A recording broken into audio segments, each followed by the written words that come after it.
Memastikan tenaga yang selamat, mampan, mampu milik dan mudah diakses. Itu matlamat utama penubuhan Suruhanjaya Tenaga Sabah IKOS yang dilaksana berpandukan Pelan Induk dan Hala Tuju Tenaga Sabah 2040 SERAM 2040. Alicia Ornella Michael ada butirannya.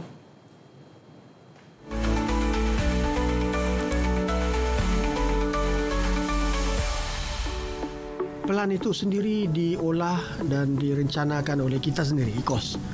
Jadi maksudnya kalau kita buat perancangan yang kita laksanakan sendiri, kita mesti pastikan ianya berjalan dengan baik dan juga kita ada rasa kepunyaan, sense of ownership.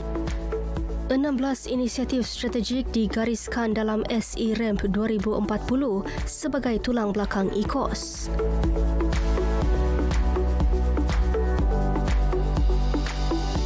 SERAM 2040 dilancarkan pada 19 September 2023 bagi menangani keperluan jangka pendek dan membina daya tahan jangka mampan untuk industri tenaga Sabah. Ia dirangka bagi memastikan jidar simpanan penjanaan elektrik negeri mencukupi selain meneroka teknologi baharu dan mempelbagaikan sumber bahan api. Terdapat 3 peranan utama IKOS.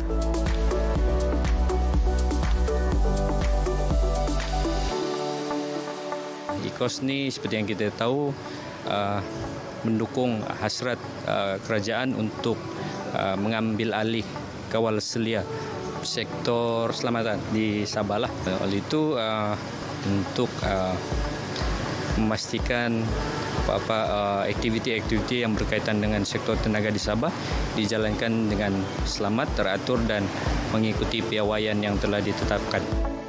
Turut dilancar ladang solar berskala besar, pembangunan loji janakuasa baharu berkapasiti 100 megawatt dan pembelian tenaga dari Sarawak yang dijadual bermula tahun ini. Membantras aktiviti penyambungan haram dan pengusikan meter turut menjadi tanggungjawab IKOS. Kita akan giat menjalankan aktiviti penguatkuasaan untuk kita kesan semua dobi-dobi yang tidak berlesen ni lah. Seperti yang kita sedia maklum, banyak juga dobi-dobi di luar sana yang masih perlu diperiksa dan perlu mematuhi keperluan perundangan. Harapan seterusnya agar masyarakat dapat menerima dan juga mematuhi enakmen bekalan elektrik dan juga gas, dan apa yang kami pentingkan adalah keselamatan setiap masyarakat di Sabah. Kita ada macam-macam isu, contoh karan tak cukup, benda tu semua kan, dan di sinilah peranan IKOS sebenarnya untuk menyelesaikan beberapa masalah-masalah tersebut. Bagi melahirkan pekerja mahir yang memenuhi kehendak industri, IKOS turut mentauliahkan sebuah pusat latihan dalam bidang gas di Universiti Malaysia Sabah, UMS.